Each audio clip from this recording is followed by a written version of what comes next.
Hello welcome to news analysis. నేను మీ శ్రీనివాస్.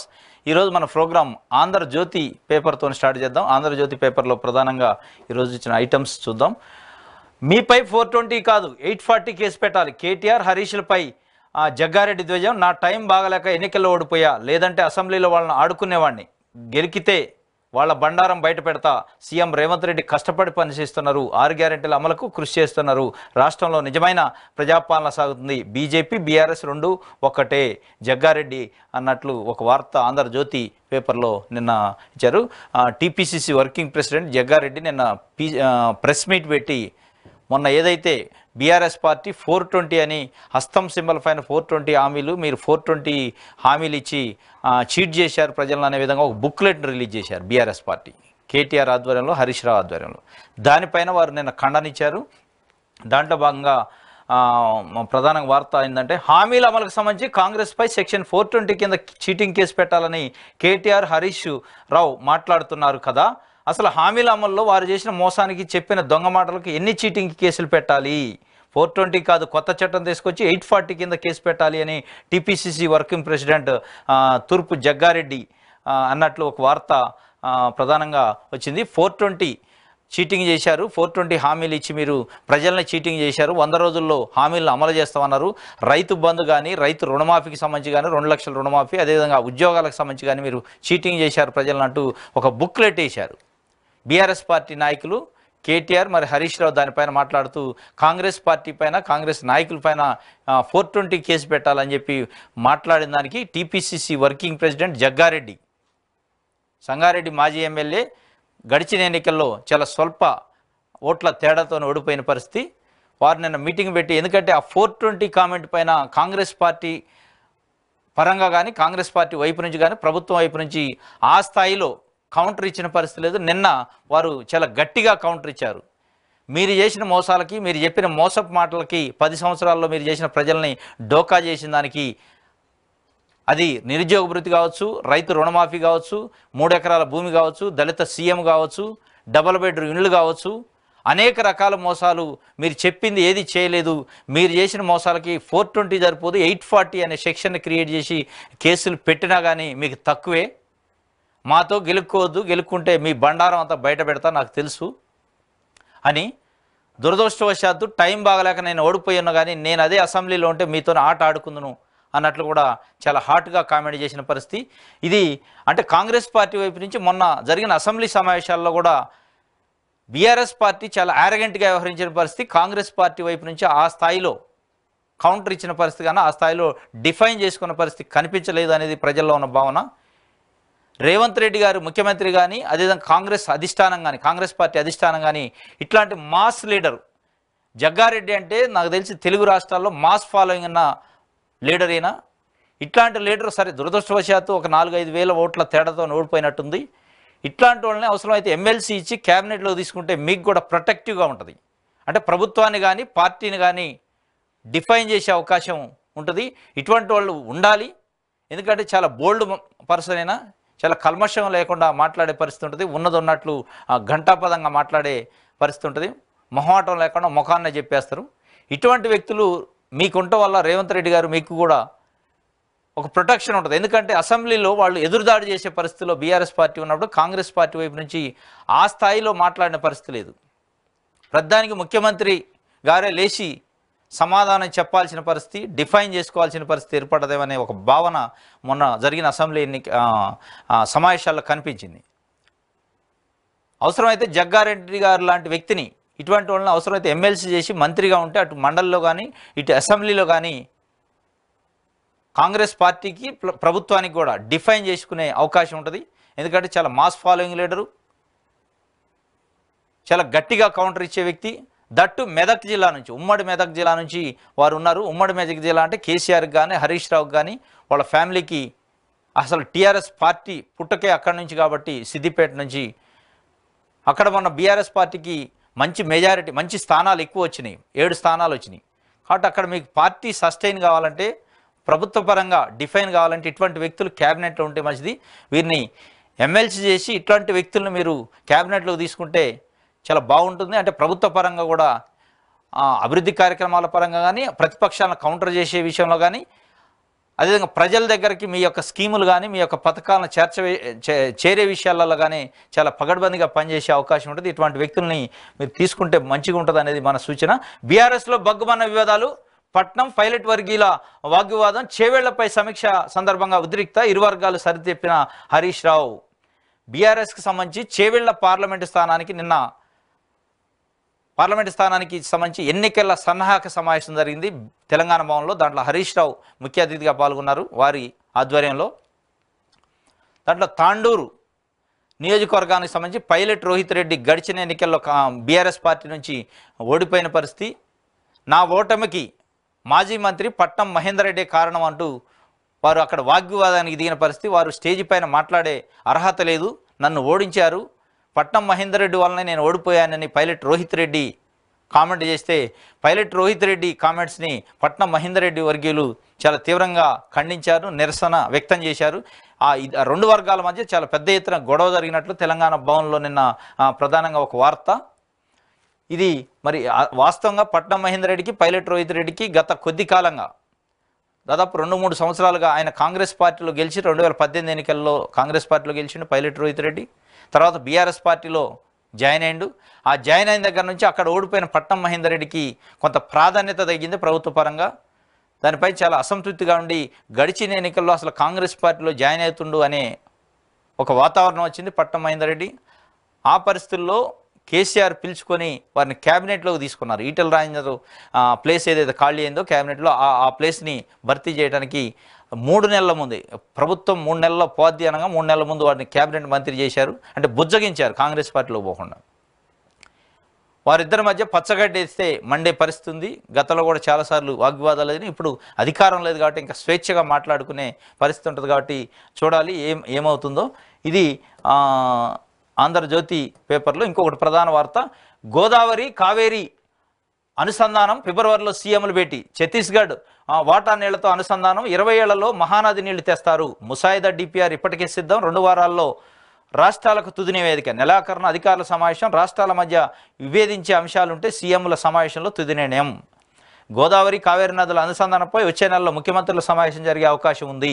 ఈ ప్రాజెక్టుపై కేంద్ర జలశక్తి శాఖ మంత్రి గజేందర్ సింగ్ షెకావత్ ఆధ్వర్యంలో సీఎంల సమావేశం ఉంటుందని జాతీయ నీటి అభివృద్ధి సంస్థ సంబంధిత రాష్ట్రాలకు ప్రాథమికంగా సమాచారం ఇచ్చింది. సమగ్ర ప్రాజెక్టు నివేదికను 1-2 వారాల్లో రాష్ట్రాలకు పంపిస్తారు. ఈ నెలాఖరులోగానే ప్రభావిత రాష్ట్రాల ఉన్నతాధికారులతో ఇదైతే ఎన్డబ్ల్యూడిఏ సమావేశం కానుంది. ఇప్పటికే ముసాయిదా డిపిఆర్ను ఎన్డబ్ల్యూఏ హైదరాబాద్ విభాగం కేంద్రానికి పంపించింది. ఈ డిపిఆర్కు ఎన్డబ్ల్యూడిఏ ఆమోద ముద్ర వేయగా రాష్ట్రాలకు పంపిస్తారు. ప్రాజెక్టు నిర్మాణానికి 74,326 కోట్లు అవుతుందని అంచనా వేశారు. ఇది గోదావరి అదేవిధంగా కావేరీ నదులకు సంబంధించి అనుసంధానం కనెక్టివిటీ చేయడానికి ఫిబ్రవరిలో సీఎంల భేటీ ఉండే అవకాశం ఉంది. దీనికి సంబంధించిన డీటెయిల్డ్ ప్రాజెక్ట్ రిపోర్ట్ని ఈ నెలాఖరు కల్లా ఆయా సంబంధిత రాష్ట్రాలకు పంపించిన తర్వాత ఆ రాష్ట్రాల యొక్క ఉన్నతాధికారులతో సమావేశం చేసి ఈ నెలాఖరులోనే ఫిబ్రవరిలో సీఎంల స్థాయిలో సమావేశం జరిగింది. కేంద్ర జలశక్తి మంత్రి ఉంటారు, వారి ఆధ్వర్యంలో సీఎంలు ఎఫెక్ట్ అయ్యే ఏదైతే గోదావరి కావేరీ నదులకు సంబంధించి పర్యావరణ ప్రాంతాల్లో ఉన్న రాష్ట్రాల ముఖ్యమంత్రులతోని సమావేశం జరిగింది. ఈ అనుసంధానం చేయడానికి దాదాపు 74,326 కోట్ల ఖర్చు అవుతుందని, ఆ ఖర్చును ఏ విధంగా ఏ రాష్ట్రానికి ఎంతెంత ఉండాలి, దాంట్లో ఏ రాష్ట్రం ఎంత నష్టపోతుంది, ఎంత బెనిఫిట్ అవుతుంది, ఈ విషయాలను చర్చించే అవకాశం ఉంది. ఇది చాలా మంచి నిర్ణయం. అంటే 2 నదులు అనుసంధానం కావడం వల్ల వాటర్ వేస్ట్ కాకుండా రైతులకి సాగునీరు అందించుకోవడానికి అదేవిధంగా తాగునీరు అందించుకోవడానికి ప్రజలకి అవసరం పడుతుంది. కాబట్టి ఇది చాలా మంచి డెసిషన్. దీనికి ఇట్లా ముందుకు పోగలిగితే ప్రజలకు చాలా మేలు జరిగే అవకాశం ఉంటుంది. అదేవిధంగా రాజకీయాలు లేకుండా టీఎస్పీఎస్సీ చైర్మన్ సభ్యుల నియామకం ప్రక్షాళన. గత ప్రభుత్వం పునరావాస కేంద్రంగా మార్చింది. రాజకీయ నియామకాలతోనే లీకులు, రద్దులు, కేసీఆర్ అసమర్థతతోనే ఉద్యోగాల జాప్యం. యూపీపీఎస్సీ తరహాలో కమిషన్ తీర్చిద్దాం. ఈ ఏడాదిలో 2 లక్షల ఉద్యోగాలు నింపాలి. సమూల ప్రక్షాళనకు సహకరించండి, పారదర్శకత మార్గాలు చూపండి. యూపీపీఎస్సీ చైర్మన్ను కోరిన సీఎం రేవంత్ ఉత్తమ్తో కలిసి చైర్మన్తో 1.5 గంటల భేటీ. టీఎస్పీఎస్సీలో అందరికీ శిక్షణకు విజ్ఞప్తి. అంగీకరించిన యూపీఎస్సీ చైర్మన్ మనోజ్ సోని. వెనుకబడిన ప్రాంతాలకు 1800 కోట్ల నిధులు ఇవి. ఆర్థిక మంత్రి నిర్మలతో భేటీలో రేవంత్ ప్రస్థానం. మిలిటరీ భూములపై రక్షణ మంత్రితో భేటీ. నిన్న యూపీపీఎస్సీ చైర్మన్ని కలిసిన పరిస్థితి.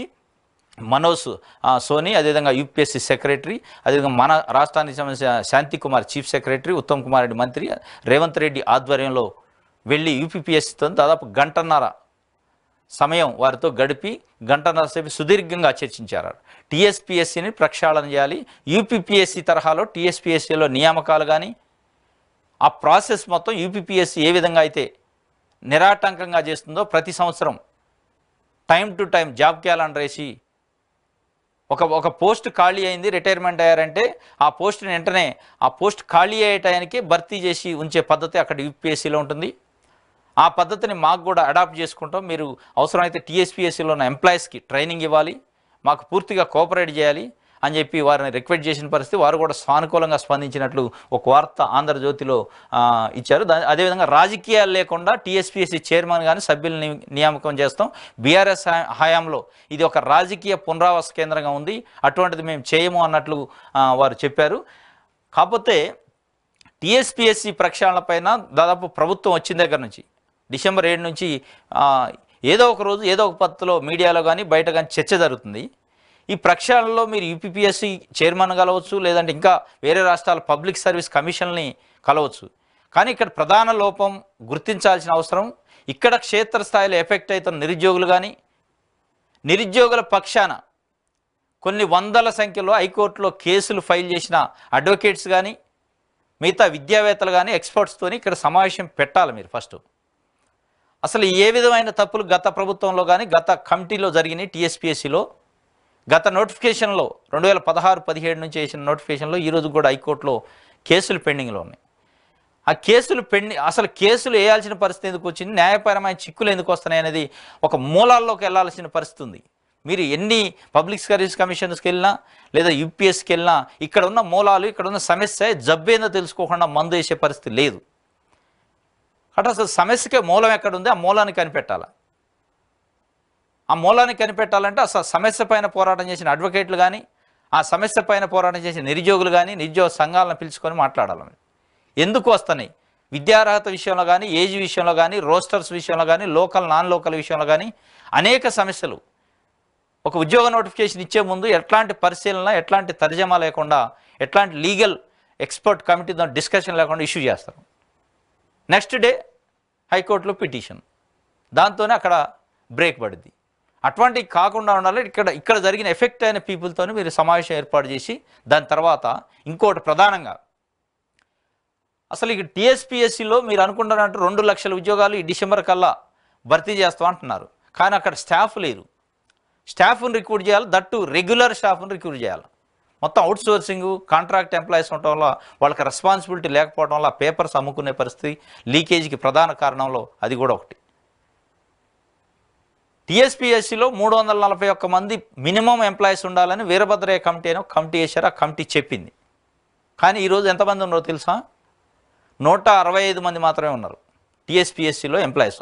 అందులో 30 నుంచి 40 మంది ఆఫీస్ సబార్డినేట్స్, అటెండర్సే ఉన్నారు. మిగతా క్లర్క్స్ వాళ్ళు మిగతా కొంతమంది ఉన్నారు. ఒక 30 మంది మాత్రమే బాధ్యతాయుతమైన ఆఫీసర్లు ఉన్నారు. వాళ్ళు ఎట్లా నిర్వహిస్తారు ఇంత పెద్ద యంత్రాంగం? వాళ్ళు సెంటర్లు ఐడెంటిఫై చేయాలి, ఎగ్జామ్ సెంటర్లు, అదేవిధంగా నోటిఫికేషన్ చూసుకోవాలి, కాన్ఫిడెన్షియల్ సెక్షన్ చూసుకోవాలి, కంట్రోలర్ ఆఫ్ ఎగ్జామినేషన్ చూసుకోవాలి.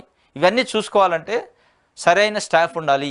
మినిమం 341 మంది ఉండాలంటే ఇప్పుడు 165 మంది మాత్రమే ఉండరు. అందులో కూడా కాంట్రాక్ట్ వాళ్ళు ఉండరు, అవుట్ సోర్సింగ్ వాళ్ళు. మీరు కేరళ పబ్లిక్ సర్వీస్ కమిషన్ చూస్తే 1600 మంది ఎంప్లాయీస్ ఉంటారు అక్కడ, regular employees. Kerala public service కమిషన్లో 1600 మంది ఎంప్లాయీస్ ఉంటే టైం టు టైం వాళ్ళు ఒక ఎంప్లాయీ రిటైర్డ్ అవుతుందంటే రిటైర్ కావడానికి ఒక 1 ఇయర్ ముందే వాళ్ళకి ఇండెంట్ వస్తుంది పబ్లిక్ సర్వీస్ కమిషన్కి. మా శాఖలో పలానా ఎంప్లాయీ రిటైర్ అవుతుండే పలానా డేట్కి, ఆ డేట్కి మాకు ఎంప్లాయీని పంపించాలని వాళ్ళు రెడీగా రిక్రూట్ చేసి పెడతారు. ఆ టైంకి నెక్స్ట్ డే అక్కడ రిటైర్డ్ అయిండు అంటే నెక్స్ట్ డే ఇంకోళ్ళు పోయి అపాయింట్ అవుతారు. 1600 మంది కేరళ పబ్లిక్ సర్వీస్ కమిషన్లో రెగ్యులర్ ఎంప్లాయీస్ ఉన్నారు. వాళ్ళు ఇంకొక అద్భుతమైన కార్యక్రమం చెప్పారు. 3 రీజనల్ పబ్లిక్ సర్వీస్ కమిషన్స్ పెట్టారు అక్కడ. స్టేట్ హెడ్ క్వార్టర్లో కాకుండా 3 రీజన్స్లో, 3 ప్రధాన టౌన్లలో 3 రీజనల్ కోఆర్డినేటర్ సెంటర్స్ పెట్టారు. అదే జిల్లాకు ఒక పబ్లిక్ సర్వీస్ కమిషన్ సెంటర్స్ కూడా పెట్టారు. వాళ్ళు అక్కడనే ఎన్రోల్ చేసుకోవాలి. ఆ జిల్లాకు సంబంధించిన అభ్యర్థులు అక్కడ ఎన్రోల్ చేసుకోవచ్చు. ఏదైనా సమస్య ఉంటే ఆ జిల్లా హెడ్ క్వార్టర్ పోయి అక్కడనే సంప్రదించవచ్చు. ఇది డీసెంట్రలైజ్ చేశారు వాళ్ళు. ఈ సిస్టమ్ని మీరు చేస్తే మీ ప్రక్షాళన చేయాలనే తపనకి అర్థం ఉంటుంది. ప్రధానంగా స్టాఫ్ రిక్రూట్ చేయాలి. ప్రధానంగా ఇక్కడ అడ్వకేట్స్ ఏదైతే ఉన్నారో హైకోర్టులో పిటిషన్స్ దాఖలు చేసిన వాళ్ళు ఎందుకు ఈ సమస్య న్యాయపరమైన చిక్కులు వస్తున్నాయి అనేది ఇంకోటి రెండోది చూడాలి. న్యాయపరమైన చిక్కులు రాకుండా అవసరమైతే లీగల్ ఎక్స్పర్ట్ కమిటీని ఒకటి నియామకం చేసుకోవాలి. ఒక 3 4 ప్రతి నోటిఫికేషన్ని వర్డ్ టు వర్డ్ వాళ్ళు చదవాలి. చదివి ఎక్కడా లీగల్ కాంప్లికేషన్స్ లేకుండా కోర్టుకి వెళ్ళే పరిస్థితి లేకుండా చూడాలి. ఎందుకంటే మన పక్కనే ఉన్న మనతో పాటు చీలిన రాష్ట్రం 2014లో ఆంధ్రప్రదేశ్లో అనేక నోటిఫికేషన్లు ఇష్యూ అయినాయి. ఎక్కడా కూడా ఈ స్థాయిలో లీగల్లో న్యాయపరమైన చిక్కులు లేవు. ఎందుకు వస్తుంది అనేది అది మౌలికంగా మీరు పరిశీలించాలి. అప్పుడు మీరనే ఈ ప్రక్షాళనకు అర్థం ఉంటుంది. ఇది ఈనాడు ఆంధ్రజ్యోతి పత్రికకి సంబంధించి. నెక్స్ట్ మనం నమస్తే తెలంగాణ చూద్దాం. నమస్తే తెలంగాణలో ఈరోజు ఇచ్చిన ప్రధాన వార్తల్ని. పథకాల రద్దుపై రణం, ప్రభుత్వ తీరుపై బీఆర్ఎస్ ఫైర్, పెట్టుబడి సాయం ఏమిటి మోసం, 9 లోపే వేస్తామన్న మాట తప్పారేం నిరంజన్ రెడ్డి, హామీల సంగతి వదిలేసి మాపై నిందల రంజిత్ రెడ్డి, ఓటర్లు మోసం చేసిన కాంగ్రెస్ మధుసూదనాచారి, కార్యదక్షత చూపాల్సిన సమయం ఇది, పోచారం, కాంగ్రెస్ మోసాలను ప్రజల్లోకి తీసుకెళ్తాం కడియం, అధికార యావతోనే కాంగ్రెస్ హామీలు, సంక్షేమ పథకాల ఎత్తివేత కాంగ్రెస్ కుట్ర, ఆ కుట్రలను ఎక్కడికక్కడ తిప్పికొట్టాలి, గృహలక్ష్మి, దళిత బంధు, గొర్రెల పంపిణీ లబ్ధిదారుల ప్రక్షాళన, సర్కారుపై ఒత్తిడి తెద్దాం, రద్దుపై నిరసన కార్యక్రమాలు చేపడదాం, బలహీన వర్గాలకు రాష్ట్ర సర్కారు ద్రోహం, టెలికాన్ఫరెన్స్లో ఎమ్మెల్యేలు, బీఆర్ఎస్ నేతల కేటీఆర్, హరీష్ రావు దిశానిర్దేశం. పథకాల రద్దుపై రణం అంటూ నిన్న టెలికాన్ఫరెన్స్ హరీష్ రావు, కేటీఆర్ ఆ పార్టీకి సంబంధించిన నాయకులతో కేడర్తో టెలికాన్ఫరెన్స్ చేశారు. దాంట్లో గొర్రెల పంపిణీ కానీ, దళిత బంధు కానీ, ఇంకా మిగతా గృహలక్ష్మికి కానీ, ఆల్రెడీ గృహలక్ష్మి రద్దు చేస్తున్నట్లు జీవో కూడా ఇచ్చింది ప్రభుత్వం. అదే దళిత బంధు, గొర్రెల పంపిణీని కూడా రద్దు చేస్తారు. ఈ రద్దు చేయకుండా పథకాలకు సంబంధించిన లబ్ధిదారులతోనే మనం ఒత్తిడి తేవాలి, ప్రభుత్వం పైన యుద్ధం చేయాలి, నిరసనలు వ్యక్తం చేయాలి ఎక్కడికక్కడ అని ఒక వార్తని నమస్తే తెలంగాణలో ఇచ్చారు. కానీ దీంట్లో ఇంకొక ఆసక్తికరంగా ఏంటంటే, నమస్తే తెలంగాణలో జనరల్గా కేటీఆర్, హరీష్ రావు, కవితకు సంబంధించిన వార్తలు తప్ప రావు. ఈరోజు మనం పదే గతంలో కూడా మాట్లాడుకున్నాం. ఈరోజు ఆశ్చర్యకరంగా ఈ నిరంజన్ రెడ్డి, రంజిత్ రెడ్డి, మధుసూదనాచారి, పోచారం, కడియం, జగదీష్ రెడ్డి ఒక 5-6 మంది పేర్లతోని ప్రకటనలు ఇచ్చారు. ఇది మార్పు రావాలన్నమాట. మీ కుటుంబం ఏముంది, మీ కుటుంబానికి సంబంధించిన పార్టీ అన్నట్టు కాకుండా పార్టీ సంబంధించిన నాయకత్వం, సీనియర్లుని వాడుకుంటే మీకు మంచిగా. అయితే పథకాల రద్దుపై అంటే పథకాలు ఎక్కడ రద్దు చేస్తామని చెప్పట్ల, పథకాలు రద్దు చేయొచ్చు, పేర్లు మార్చవచ్చు. ఇప్పుడు గృహలక్ష్మి మార్చారు, రద్దు చేశారు. గృహలక్ష్మి స్థానంలో ఇందిరమ్మ ఇళ్ళు అని పెట్టారు. మీరు గృహలక్ష్మికి దరఖాస్తులు తీసుకొని ప్రజల దగ్గర నుంచి వాటిపైన ఎట్లాంటి అసలు నిర్దిష్టమైన నియమ నిబంధనలు లేవు, ఎవరికి వస్తుందో తెలియదు. అది ఎమ్మెల్యేలు లేకపోతే ఎంపీటీసీలు, సర్పంచులు, ఎంపీపీలు చుట్టూ తిరిగిన వాళ్ళకి ఇచ్చిన పరిస్థితి మొన్న. దానికి కూడా 3 లక్షలే మీరు ఇచ్చింది. ఇప్పుడు ఇందిరమ్మ ఇళ్ళు అని ప్రభుత్వం కొత్తగా ప్రవేశపెట్టింది. అది పథకం రద్దు చేసినట్టయితే ఇందిరమ్మ ఇళ్ళకి 5 లక్షలు ఇస్తుంది ప్రభుత్వం. ఇప్పుడు కాంగ్రెస్ ప్రభుత్వం 5 లక్షలు ఇస్తానని చెప్తుంది. అంటే 3 లక్షల నుంచి 5 లక్షలకి అప్గ్రేడ్ చేయడం తప్ప ప్రజలకు మేలే కదా, ఇంకో 2 లక్షలు యాడ్ అవుతున్నాయి కదా ప్రజలకు ఆ పథకానికి. అదేగా మీరు అంటున్నారు లబ్ధిదారులు ఏదైతే ఎంపికైన లబ్ధిదారుల సంగతి ఏంటి అని. ఆ లబ్ధిదారులు ఎంపికైన లబ్ధిదారులు మొత్తం బీఆర్ఎస్ పార్టీకి సంబంధించిన కార్యకర్తలకి, బీఆర్ఎస్ అనుచరులకి, పార్టీ నాయకుల అనుచరులకు ఇచ్చారు అనేది పెద్ద ఎత్తున అభియోగం ఉండే. అదే మొన్న మీకు ఎఫెక్ట్ అయింది. దళిత బంధు కానీ, గృహలక్ష్మి కానీ, ఈ గొర్రెల పంపిణీ కానీ, మైనార్టీ బంధు కానీ, బీసీ బంధు విషయంలో మీ పార్టీ వైపు నుంచి జరిగిన ప్రధానమైన తప్పిదం ఏంటంటే ఎమ్మెల్యేలు వాళ్ళ అనుచరులకు సంబంధించిన వ్యక్తులకే ఈ పథకాల్లో ఎంపికయ్యారు. దాంతో మిగతా ప్రజలు వ్యతిరేకంగా ఓటేశారు బీఆర్ఎస్ పార్టీకి. వాళ్ళు రద్దు అయితే తప్పేం లేదు. కొత్త వ్యక్తులు వాళ్ళ అప్లికేషన్లు తీసుకొని అర్హులకే వస్తాయి. మీకెందుకు ఆ నొప్పి? గృహలక్ష్మి ప్లేస్లో ఇందిరమ్మ ఇళ్ళు వచ్చినాయి, 5 లక్షలు ఇస్తారు. దళిత బంధు ప్లేస్లో దళిత భరోసాతో 12 లక్షలు ఇస్తామని చెప్పారు.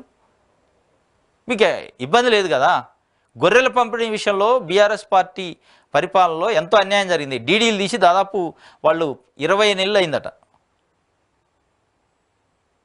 వాళ్ళు చెప్తున్నారు ఆ లబ్ధిదారులు 20 నెలల నుంచి ఇవ్వలే. ఈరోజు మీరు గొర్రెల పంపిణీ లబ్ధిదారులు ఏంటంటే అసలు 20 నెలల నుంచి మీరు ఇవ్వకపోవటాన్ని వాళ్ళు డీడీలు తీసి వెయిట్ చేసే పరిస్థితి.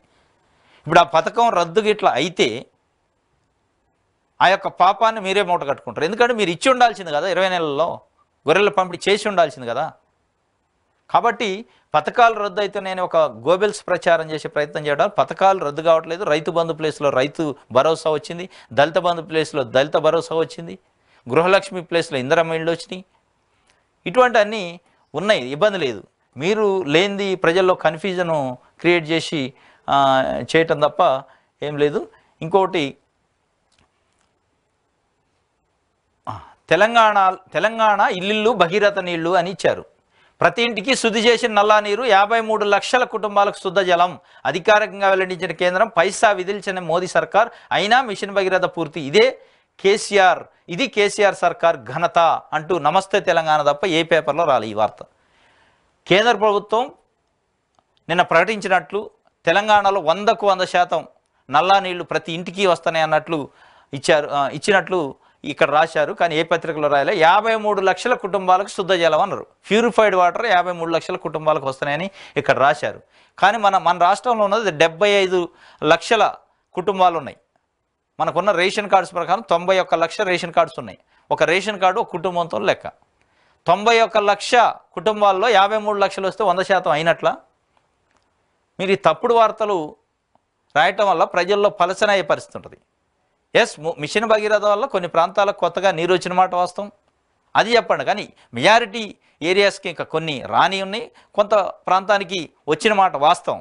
కానీ మీరు దీన్ని ఏదో ఇది కేసీఆర్ ఘనతే, కేసీఆర్ రాష్ట్రం, దేశంలో ఏ రాష్ట్రం ఇవ్వలేదు, మన రాష్ట్రం ఇచ్చినట్టు చెప్తున్నారు. 100% ఇచ్చారు అంటున్నారు, 53 లక్షల కుటుంబాలు అంటున్నారు. మన దగ్గర 91 లక్షల కుటుంబాలు అంటే దాదాపు 60% మందికే మీరు కుళాయి నీళ్ళు శుద్ధి చేసిన జలాన్ని ఇవ్వగలేరు. అదే ఒప్పుకోకుండా తెలంగాణ ఇల్లు భగీరథ నీళ్లు 100% వచ్చినాయి, ఇది కేసీఆర్ ఘనతే.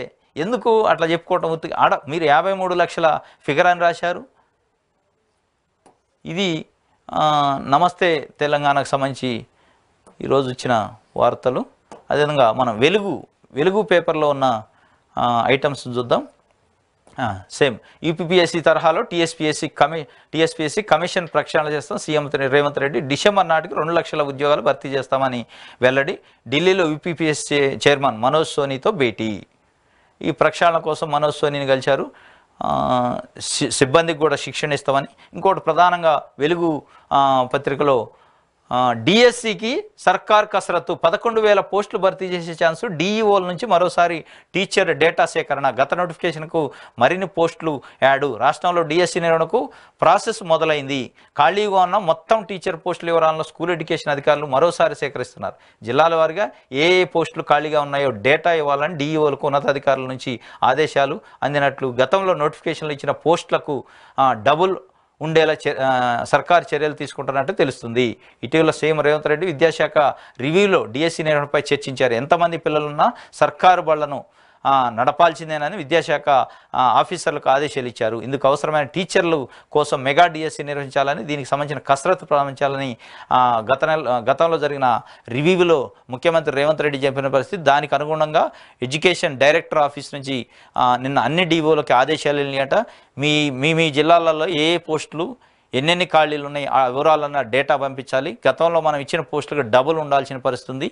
ఎక్కడా కూడా పిల్లల స్ట్రెంత్తో సంబంధం లేకుండా ప్రతి స్కూలు నడవాల్సిందే, ప్రతి స్కూలుకు సంబంధించిన వేకెన్సీ పొజిషన్ ఇవ్వాల్సిందే. మెగా డిఎస్సి వేయటానికి కసరత్తు చేస్తున్నట్లు ఒక వార్త ప్రధానంగా నిరుద్యోగులకు సంబంధించి ఇది ఒక ఊరట సంబంధించిన వార్త. ఇది వెలుగు పత్రికలో ఈరోజు వచ్చిన వార్త. అదేవిధంగా మమ్మల్ని 420 అంటారా, మీపై 840 చట్టం తేవాలి, కేటీఆర్ హరీష్పై జగ్గారెడ్డి ఫైట్, మీ చీటింగులకు ఫైర్, మీ చీటింగులకు లెక్కలేదు, లెక్క లేనని తేల్చి మిమ్మల్ని లోపలేయాలి, లెక్కలన్నీ తేల్చి మిమ్మల్ని లోపలేయాలి. రేవంత్ బాగా పనిచేస్తున్నారు, హామీలన్నీ అమలు చేస్తున్నాం, free bus journey scheme success అని సంగారెడ్డి మాజీ ఎమ్మెల్యే జగ్గారెడ్డి అన్నట్లు మీరు మమ్మల్ని 420 అంటారు, మీపై 840 సెక్షన్ కింద కేసు పెట్టాలి కొత్తగా చేసి, మీ చీటింగులకు లెక్కలేదు, లెక్కలన్నీ బయటికి తీస్తాం, మిమ్మల్ని లోపటేస్తామని కూడా ఒక హాట్ కామెంటు పిసిసి వర్కింగ్ ప్రెసిడెంట్గా ఉన్నారు వారు నిన్న ప్రెస్ మీట్లో చెప్పిన పరిస్థితి. గొర్రెల పంపిణీ స్కీమ్లో బ్రోకర్ల దందా, ఇటీవల వెలుగులోకి 2 కోట్ల అక్రమాలు, గచ్చిబౌలి పిఎస్లో 4 కేసు నమోదు, పశుసంవర్ధక శాఖలో తీగలాగితే కదులుతున్న డొంక, మాజీ మంత్రి తలసాని ఓఎస్డీ పైన అనుమానాలు. ఇది ఇప్పుడు ఇందాక వార్త, ఇది గొర్రెల పంపిణీ స్కీమ్ని ఎత్తేస్తుందని నమస్తే తెలంగాణలో రాశారు కేటీఆర్ అన్నట్లు. కానీ గొర్రెల పంపిణీకి సంబంధించిన స్కీమ్లో బ్రోకర్ల దందా, ఇది పెద్ద ఎత్తున బ్రోకరేజ్ ఉంది. ఈ స్కీమ్లో డీడీలు దించడం, అసలు ఆ డీడీ తీసిన వ్యక్తికి లబ్ధాడు గొర్రెలు రావు, అది మధ్యలో ఎవడో డ్రా చేసుకుంటాడు. ఇదంతా పెద్ద ఎత్తున దందా జరుగుతుంది. గచ్చిబౌలి పిఎస్లో 4 పైన కేసు కూడా నమోదైందట. ఈ బ్రోకర్ల దందాని ఇది కొనసాగించాలి మళ్ళీ చెప్తున్నట్లు కేటీఆర్ వ్యవహార శైలి ఉంది. ఈ ట్రాన్స్పరెన్సీ లేదు ఈ స్కీమ్లో. ట్రాన్స్పరెన్సీ లేకుండా పెట్టారు. ట్రాన్స్పరెన్సీ లేనప్పుడు దాన్ని ఎత్తేసిన దండలు ఎత్తేసి దాన్ని పూర్తిగా సంస్కరిస్తూ కొత్తది తీసుకొస్తే మంచిగా ఉంటుంది. కానీ అటు లబ్ధిదారులకి ఇబ్బంది కలుగుతుంది. దాదాపు 20 నెలలుగా డీడీలు తీసి అసలు ఏమో జరుగుతుందో తెలియని పరిస్థితి. ఉప ఎన్నికలు వచ్చినప్పుడే గుర్తొస్తుంది మీకు. అట్లా ఉండేది. ధరణి ఉంటుందా, రద్దు అవుతుందా, ఏం చేస్తారో చెప్పండి. ప్రభుత్వానికి హైకోర్టు ఆదేశం. గత కేసీఆర్ ప్రభుత్వం తెచ్చిన ధరణిలో మార్పులు చేర్పులు చేసి కొనసాగిస్తారో లేదో రద్దు చేస్తారో చెప్పాలని రాష్ట్ర ప్రభుత్వాన్ని హైకోర్టు ప్రశ్నించింది. కాంగ్రెస్ నేతృత్వంలో కొత్త ప్రభుత్వం వైఖరి ఏమిటో చెప్పాలని కోరింది. ప్రభుత్వం విధానం ఏమిటో తెలిసిన తర్వాతే తాము తగిన నిర్ణయం తీసుకుంటామని స్పష్టం చేసింది. ప్రభుత్వ వైఖరిని తెలియజేసేందుకు గడువు కావాలని అడ్వకేట్ జనరల్ సుదర్శన్ రెడ్డి కోర్టును కోరారు. దీంతో 4 వారాల పాటు సమయం ఇస్తున్నట్లు న్యాయమూర్తి జస్టిస్ కె లక్ష్మణ్ శుక్రవారం ఉత్తర్వులు జారీ చేశారు. తదుపరి విచారణ ఫిబ్రవరి 2కు ఆదేశారు. రంగారెడ్డి జిల్లా గండిపేట మండలం ఒట్టినాగులపల్లిలో పలు సర్వే నెంబర్లలోని 146 ఎకరాల క్రయ విక్రయాలకు సంబంధించి దస్తావేజులు సర్టిఫైడ్ కాపీలను గండిపేట తహసీల్దార్ ఇవ్వడం లేదంటూ హైదరాబాద్కు చెందిన జైహింద్ రెడ్డి మరికొందరు హైకోర్టులో పిటిషన్ దాఖలు చేశారు. ఇది ధరణికి సంబంధించి ధరణి ఉంటుందా లేదా రద్దు చేస్తారా అనేది చెప్పాలి అని చెప్పి హైకోర్టుకి ఒక పిటిషనర్ వెళ్ళిన సందర్భంలో హైకోర్టు చెప్పింది. ఫిబ్రవరికి వాయిదా వేసింది ఆ కేసుని. ఫిబ్రవరి కల్లా మాకు దానిపైన ప్రభుత్వం యొక్క వైఖరి చెప్పాలి అంటూ ప్రధానంగా ఒక వార్త దీంట్లో ఇచ్చారు. నెక్స్ట్ మనం ఈనాడు పేపర్లో ఈరోజు వచ్చిన ఐటమ్ని చూద్దాం. ఈనాడు పత్రిక సంబంధించి సేమ్ ఈనాడులో కూడా యూపీఎస్సీ తరహాలో టీఎస్పీఎస్సీ పటిష్టంగా రూపొందించేందుకు సహకరించండి అని చైర్మన్ మనోజ్ సోనితో సీఎం రేవంత్ రెడ్డి భేటీ అన్నట్టు. అదేవిధంగా రక్షణ భూములు బదలాయించాలని కేంద్ర మంత్రి రాజ్నాథ్ సింగ్ వినతి. వెనకబడిన ప్రాంతాల అభివృద్ధి నిధుల కోసం ఆర్థిక మంత్రి నిర్మలా సీతారామన్ కూడా విజ్ఞప్తి చేసినట్టు నిన్న ముఖ్యమంత్రి రేవంత్ రెడ్డి, అదేవిధంగా నీటిపారుదల శాఖ మంత్రి ఉత్తమ్ కుమార్ రెడ్డి, రక్షణ శాఖ మంత్రి రాజ్నాథ్ సింగ్ని కలిశారు. ఆర్థిక శాఖ మంత్రి నిర్మలా సీతారామన్ కూడా కలిశారు. వెనకబడిన ప్రాంతాలకు రావాల్సిన నిధులు 1800 కోట్ల రూపాయలు రిలీజ్ చేయాలని రిక్వెస్ట్ చేసినట్టు, రాజ్నాథ్ సింగ్ని రక్షణ భూములకు సంబంధించి ఏదైతే భూములను బదలాయించాలి అని చెప్పి వారిని కూడా కోరినట్లు ప్రధానంగా ఒక వార్త ఈనాడు పేపర్లో రాశారు. అదే ఇంకోటి, సర్కారు భూములు అన్యాక్రాంతపై దర్యాప్తు. రిజిస్ట్రేషన్ శాఖ వద్ద అన్న వివరాలతో పోల్చి చూసి చర్యలు.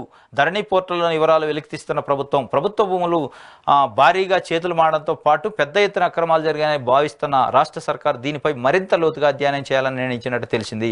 ఇందుకు సంబంధించిన ధరణి పోర్టల్ సర్వర్ వివరాలన్నింటినీ సమర్పించాలని అధికారులను ఆదేశించి ప్రభుత్వం ఇప్పటికే కొంత సమాచారం పొందినట్లు సమాచారం. దాని ఆధారంగా మరింత లోతుగా వివరాలు సేకరించాలని రెవెన్యూ అధికారులను ఆదేశించినట్టు తెలుస్తుంది. జిల్లాల పునర్విభజన తర్వాత 2 జిల్లాల సరిహద్దుల్లో ప్రభుత్వ భూములు అక్రమాలు ఎక్కువగా జరిగినట్లు భావిస్తున్న నిర్వహణ బాధ్యతలు చేపట్టిన సంస్థ పర్యవేక్షణలో ధరణి పోర్టల్ సర్వర్ ఉంది. ఇది అన్యాక్రాంతమైన సర్కారు భూములపైన ప్రభుత్వం చాలా సీరియస్గా ఉన్నట్లు దానిపైన మొత్తం డేటా తెప్పించుకుంటుందట. ధరణి పోర్టల్ ఒక ప్రైవేటు ఏజెన్సీకి ఇచ్చారు దాని నిర్వహణ బాధ్యతల్ని.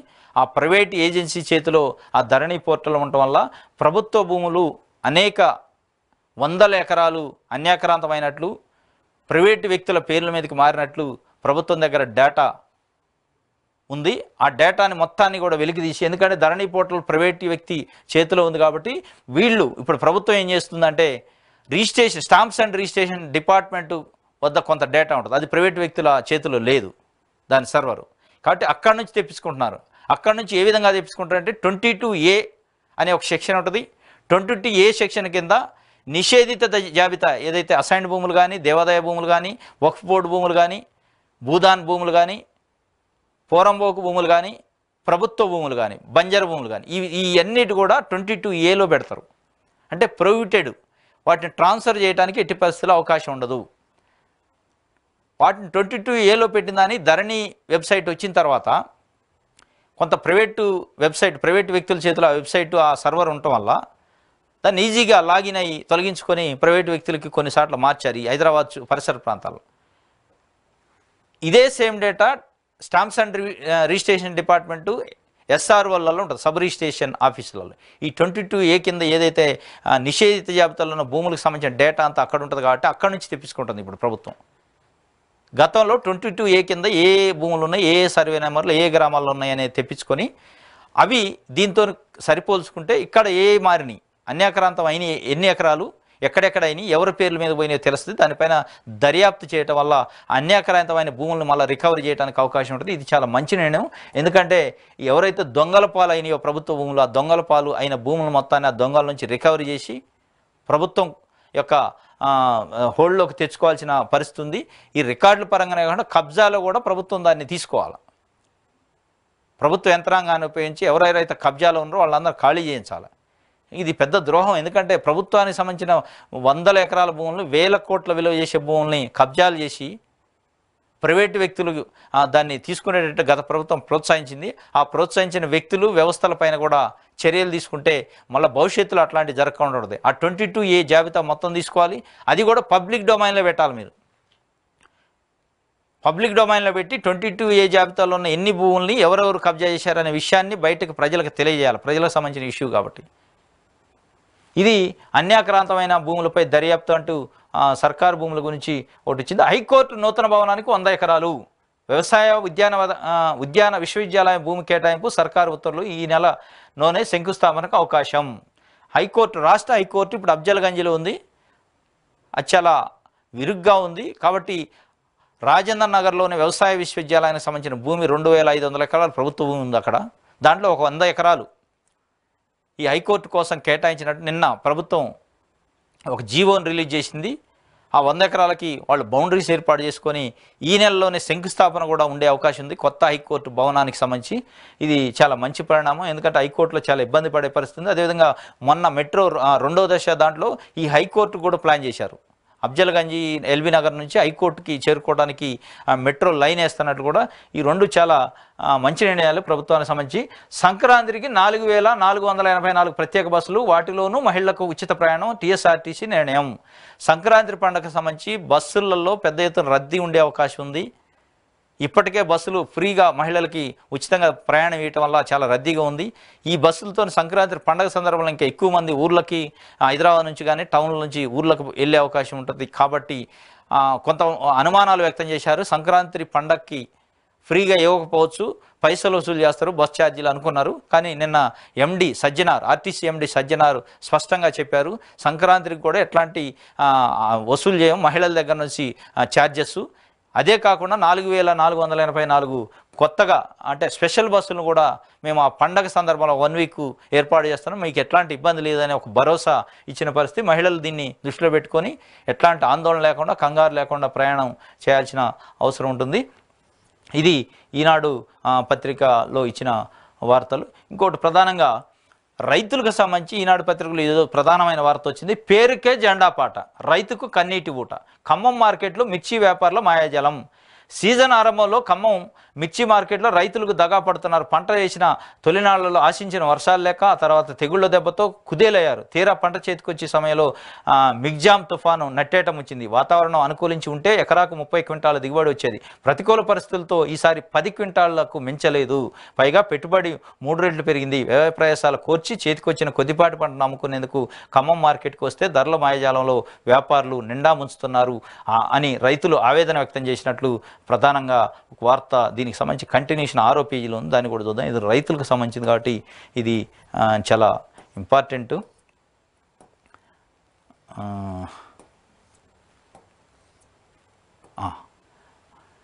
15 రోజులుగా ఖమ్మం మార్కెట్కు రైతులు మిర్చి తీసుకొస్తున్నారు. ఖమ్మం, భద్రాద్రి కొత్తగూడెం, నల్గొండ, సూర్యాపేట, మహబూబాబాద్ జిల్లాలతో పాటు ఏపీలోని వివిధ ప్రాంతాల నుంచి రైతులు సరుకుని ఇక్కడికి తెస్తున్నారు. వ్యాపారులు సిండికేట్గా మారి కర్షకులను నిండా ముంచుతున్నారు. మార్కెట్లో ఎండుమిర్చి జెండా పాటను గురువారం 23,150గా నిర్ణయించారు. తీరా కొనుగోళ్లు మొదలయ్యాక వ్యాపారులు మాయాజాలం బయటపడింది. మార్కెట్లో 15,000 వరకు బస్తాలు ఉన్నా ఒక్క 2 బస్తాలకు తప్ప మిగతా వాటికి జెండా పాట దక్కలేదు. క్వింటా మిర్చి 13 నుంచి 16,000కి మించలేదు. నాణ్యత, రంగు సాకు చూపి వ్యాపారులు ఇష్టారాజ్యంగా కొంటున్నారనే ఆరోపణలు వినిపిస్తున్నాయి. మంచి రకం మిర్చికి సైతం 15,000 ఇస్తుండటంతో ఇదేంటని రైతులు ప్రశ్నిస్తే అసలు మిర్చి కొనేది లేదంటూ వ్యాపారులు వెళ్ళిపోయారు. ఇది మిర్చి రైతులకు సంబంధించి నిన్న ఖమ్మం మార్కెట్లో, ఈ ఖమ్మం మార్కెట్ అనేది చాలా మిర్చికి సంబంధించి ఈ ప్రాంతంలో ఇటు నల్గొండ, వరంగల్, మహబూబాదు, అటు ఏపీకి సంబంధించిన కొన్ని ప్రాంతాల రైతులు అక్కడికి వస్తుంటారు. పెద్ద ఎత్తున రోజుకు 15,000 నుంచి 20,000 బస్తాలు అక్కడ వచ్చే పరిస్థితి. దీంట్లో వ్యాపారుల మాయాజాలం పెద్ద ఎత్తున ఉందని రైతులు వాపోతున్న పరిస్థితి. దానిపైన నిన్న రైతులకి వ్యాపారులకు వాగ్వివాదం జరిగింది. వ్యాపారులే వీళ్ళని బ్లాక్మెయిల్ చేసి బెదిరించి వెళ్ళిపోయారు. మేము కొనం అని చెప్పి నిలదీస్తే, మీరు రేటు పైన నిలదీస్తే మేము కొనం, మేము అడిగిన రేటుకి ఇవ్వాల్సిందే అన్నట్లు వాళ్ళు బెదిరించిపోయినట్టు. ఎందుకంటే రైతుల పరిస్థితి ఎట్లా ఉంటుందంటే, ఊరు నుంచి మార్కెట్కి ఒకసారి ట్రాన్స్పోర్ట్లో ట్రాక్టర్ లారీలలో బస్తాలు తీసుకొచ్చిన తర్వాత వీళ్ళు కొనకపోతే మళ్ళీ రిటర్న్ తీసుకెళ్ళేటానికి చాలా వ్యయ ప్రయాసాలు అయితే కాబట్టి ఏదో ఒక ధరకి అమ్మేసే పరిస్థితి ఉంటుంది. ఆ యొక్క వీక్ పాయింట్ని వాళ్ళు కనిపెట్టి ఆ మార్కెట్లో చాలా పెద్ద ఎత్తున మాయాజాలం జరుగుతున్నట్లు ఒక వార్త. ఖమ్మం జిల్లాకు సంబంధించి వ్యవసాయ శాఖ మంత్రిగా తుమ్మల నాగేశ్వరరావు గారు ఇప్పుడు ఉన్నారు, వ్యవసాయ మార్కెటింగ్ శాఖ మంత్రి.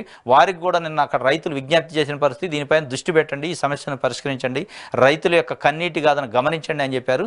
దీంట్లో ప్రధానంగా ఏమొస్తుందంటే జెండా పాట అని ఉంటుంది. ఏదైతే 15,000 20,000 బస్తాలు వస్తే ఆ బస్తాల నుంచి ఒక క్వాలిటీ ఉన్న బస్తా తీసుకొని ఒక రైతు యొక్క పంటని దానికి జెండా పాట పెడతారు. అక్కడ పాల్గొన్న ఏదైతే ఆ ట్రేడర్స్ ఉంటారు కదా, కొనుగోలు చేసే సావుకారులు, వాళ్ళందరూ ఒక 15-20 మందో 30 మందో జమ అవుతారు. జమ అయ్యి దానికి ఒక జెండా పాట పెడతారు. నేను 15,000 అంటే ఇంకొక ఆయన 16, 20, 23,000 ఇట్లా నిన్న 23,150కి ఒక జెండా పాట పోయింది. అంటే హయ్యెస్ట్ కాస్ట్ అది, అక్కడ ఆ ఉన్న బస్తాలలో హయ్యెస్ట్ కాస్ట్. దాన్ని చూపిస్తారు. మిగతా అన్ని మళ్ళీ 13 నుంచి 16,000కే కొనే పరిస్థితి. అంటే దాదాపు 10,000 రూపాయల తేడాతో కొంటున్నారు. అంటే జెండా పాట పాడిన 23,150 రూపాయలు మిగతా బస్తాల క్వాలిటీ లేకపోతే ఒక 2-3,000 తగ్గించాలి. ఇట్లా మాయాజాలం చేస్తారు. మాయాజాలం చేసి ఆ జెండా పాటను ఒకదాన్ని చూపిస్తారు, మిగతా అన్ని 5-6,000 తేడాతో కొంటారు. ఒకవేళ గట్టిగా అడిగితే మేము కొనమనే పరిస్థితి. దీన్ని ప్రభుత్వం సీరియస్గా దీనిపైన దృష్టి పెట్టాలి. రైతులకు సంబంధించిన సమస్య, ఆరుగాలం కష్టపడి వాళ్ళు అనేక వ్యయ ప్రయాసాలు కోర్చి, అతివృష్టి అనావృష్టి కోర్చి అక్కడ తీసుకొస్తే పంటని ఈ విధంగా వాళ్ళని దోపిడీ చేస్తే వాళ్ళ యొక్క జీవితాలపైన విరక్తి కలిగే ప్రమాదం ఉంటుంది. కాబట్టి దీనికి ఒక సొల్యూషన్ ఏంటంటే, జెండా పాట పాడిన ఏదైతే 23,150 ఉందో దానికి ప్లస్ మిగతా బస్తాలకు కూడా క్వాలిటీ టెస్టింగ్ మిషన్స్ టెక్నాలజీని మనం ఉపయోగిస్తే ప్రభుత్వం, ఇప్పుడు ఆల్రెడీ మొక్కజొన్నలకి, వరికి, పెసలకి సంబంధించి క్వాలిటీ టెస్టింగ్ మిషన్స్ ఉన్నాయి. అంటే దాంట్లో తేమ శాతం ఎంత ఉంది, దాని క్వాలిటీ ఎంత ఉందని తెలియజేయడానికి ఒక మిషన్ని అడాప్ట్ చేశారు. ఆ మిషన్ ఆ ప్రభుత్వం ఆ టెక్నాలజీని తీసుకోవాలి. రైతుల కోసం తీసుకొచ్చి ప్రతి రైతుకు సంబంధించిన ఏదైతే తెచ్చిన బస్తాల్లోంచి ఒక శాంపిల్ తీసి ఆ మిషన్లో వేస్తే ఆ మిషన్లోంచి ఆ క్వాలిటీ వస్తుంది. ఆ క్వాలిటీ నిర్దిష్టంగా ఉంటుంది, ఎవరికి అనుమానాలు ఉండవు.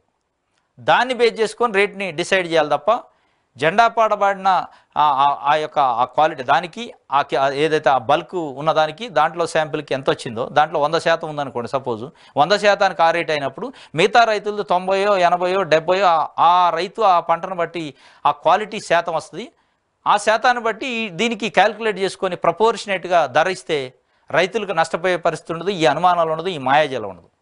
దాన్ని ప్రభుత్వం ఆలోచించాలి. ఎందుకంటే దట్టు వ్యవసాయ శాఖ మంత్రిగా వ్యవసాయ కుటుంబానికి తుమ్మల నాగేశ్వరరావు గారు మార్కెటింగ్ శాఖ మంత్రి ఉన్నారు కాబట్టి వారు ఈ టెక్నాలజీని అన్ని మార్కెట్లలో పెట్టి అవసరమైతే టెక్నికల్ స్టాఫ్ను కూడా ఒక 5-6 మంది రిక్రూట్ చేసి వాళ్ళ ఆధ్వర్యంలో ఇటు రైతు కాకుండా అటు ట్రేడర్ కాకుండా మధ్యలో మీడియేటర్గా ఈ ప్రభుత్వానికి సంబంధించిన ఒక అధికారి ఉండి ఆ పరీక్ష చేస్తే ఆ టెక్నికల్ నాణ్యత ప్రమాణాలని పరీక్ష చేసి ఆ నాణ్యతను బట్టి రేట్ డిసైడ్ చేయాలి. అప్పుడు రైతుకు నష్టం ఉండదు, ఇటు ట్రేడర్కు నష్టం ఉండదు. ఈ మాయాజాలం అంతా పోద్ది. కాబట్టి దీన్ని ప్రభుత్వం ఆలోచిస్తే బాగుంటుంది. ఇది రైతులకు సంబంధించి చాలా నష్టపోతున్నారు. ఈ ట్రేడర్స్ చేతిలో చాలా అమాయకంగా నష్టపోతున్న పరిస్థితి. దీన్ని నివారించాల్సిన బాధ్యత ప్రభుత్వానికి ఉంది. ప్రభుత్వం దీనిపైన, ఎందుకంటే మనకి అనేక రకాలైన టెక్నాలజీస్ వచ్చినాయి. ఇంత టెక్నాలజీలో కూడా మనం ఇట్లాంటిది ఇంత పెద్ద ఎత్తున 70%కి సంబంధించిన రైతులకు సంబంధించి వ్యవసాయానికి సంబంధించిన దాంట్లో ఎందుకు వాడుకోకూడదు మన టెక్నాలజీ? కాబట్టి తప్పనిసరిగా ఆ టెక్నాలజీ మిషన్స్ని మీరు పరిశీలించండి. ఆ మిషన్స్ తెచ్చి దాంట్లో నాణ్యతని పరిశీలించండి. ప్రతి పంటని, అది పత్తి కావచ్చు, మిర్చి కావచ్చు, ఇంకో పంట కావచ్చు, ప్రతి పంటకి టెక్నికల్గా రిపోర్ట్ తీసుకోండి, పంట నాణ్యత, దాన్ని బేస్ చేసుకొని ధర నిర్ణయించండి. తప్ప ఇట్లా మీకు ఇష్టం వచ్చినట్టు వాళ్ళకి ఇష్టం వచ్చినట్టు రైతులకి సంబంధం లేకుండా పంట పండించిన రైతుకు సంబంధం లేకుండా ఏదైతే వ్యాపారులే ధర నిర్ణయించడం అనేది చాలా ఘోరమైన పరిస్థితి. ఎందుకంటే ఇప్పుడు మనకి బంగారం కానీ పాలు కానీ దీనికి సంబంధించిన ధరలు ముందే డిసైడ్ అయ్యి వస్తాయి. ఈ రోజుకి ధరలు ఎట్లా నాణ్యతను బట్టి వాళ్ళు అక్కడ అంతర్జాతీయ మార్కెట్లో ఉన్న ధరను బట్టి, ఈ పంటల విషయంలో కూడా అంతర్జాతీయ మార్కెట్లో ఉన్న మిర్చికి కానీ పత్తికి కానీ ఆ ధరలను బట్టి ఇక్కడ రేట్ నిర్ణయించాలి. ఇక్కడ ఉన్న మార్కెట్లో ఉన్న వ్యాపారస్తులు కాదు డిసైడ్ చేయాల్సింది. అంతర్జాతీయ మార్కెట్లో ఉన్న పంటల ధరలను బట్టి ఇక్కడ ధర ఏ రోజుకి ఆ రోజు బోర్డు పెట్టాలాడా. ఈరోజు ఇంటర్నేషనల్ మార్కెట్లో కానీ నేషనల్ మార్కెట్లో ఈ ధర ఉంది మిర్చికి, ఈ ధర ఉంది పత్తికి, నాణ్యత 100% ఉంటే అని పెడితే 100%కి ఆ రేట్ ఇవ్వండి. మిషన్లో మనం చూస్తాం కాబట్టి 80యా 30యా 40యా ఏ పర్సెంట్ వస్తే ఆ పర్సెంట్కి బట్టి మీరు ధర నిర్ణయించాలి. ఎందుకంటే బంగారం వ్యాపారస్తులకి మీరు ధర నిర్ణయిస్తారు, పాలకి చికెన్కి మిగతా అన్ని రకాల వాటికి ధరలు ఏ రోజుకి ఆ రోజు అప్డేటెడ్గా వస్తున్నప్పుడు, పెట్రోల్కి డీజిల్కి గ్యాస్కి ఏ రోజుకి ఆ రోజు వస్తున్నప్పుడు రైతులకు సంబంధించిన పంటకి ఎందుకు ధర నిర్ణయించరు? అంతర్జాతీయ మార్కెట్కి అనుగుణంగా ఎందుకు ధర నిర్ణయించకూడదు? దానివల్ల రైతులకు మేలు జరుగుద్ది. అట్లా కానీ ఈ దళారీ వ్యవస్థ, ఈ మాయాజాలం, దీనివల్ల రైతులు చాలా ఇబ్బంది పడుతున్న పరిస్థితి. ప్రభుత్వం దీనిపైన ఈ సిస్టాన్ని ఆలోచించాలి. టెక్నికల్ ఎక్స్పర్ట్స్ని పెట్టాలి, టెక్నికల్ ఏదైతే ఆ మానిటర్స్ని అడాప్ట్ చేసుకునే పరిస్థితి చూడాలి. అదేవిధంగా అంతర్జాతీయ మార్కెట్లో ధరలను ఇక్కడ అడాప్ట్ చేసే పరిస్థితి చూడాలి, ఏ రోజుకి ఆ రోజు డిస్ప్లే బోర్డులో పెట్టి. ఇది చేయాల్సిన పరిస్థితి ఇప్పుడు కొత్తగా వచ్చిన ప్రభుత్వం పైన చాలా ఉంది. ఎందుకంటే రైతు సంక్షేమ రాజ్యం కాంగ్రెస్ పార్టీ అంటున్నారు కాబట్టి దీనిపైన తప్పనిసరిగా దృష్టి పెట్టాల్సిన అవసరం ఉంది అని మన సూచన. ఇది ఈరోజు మనం న్యూస్ అనాలిసిస్లో గమనించిన విషయాలు. రేపు తాజా వార్తలతో మళ్ళీ న్యూస్ అనాలిసిస్లో కలుసుకునే ప్రయత్నం చేద్దాం. నేను మీ శ్రీనివాస్.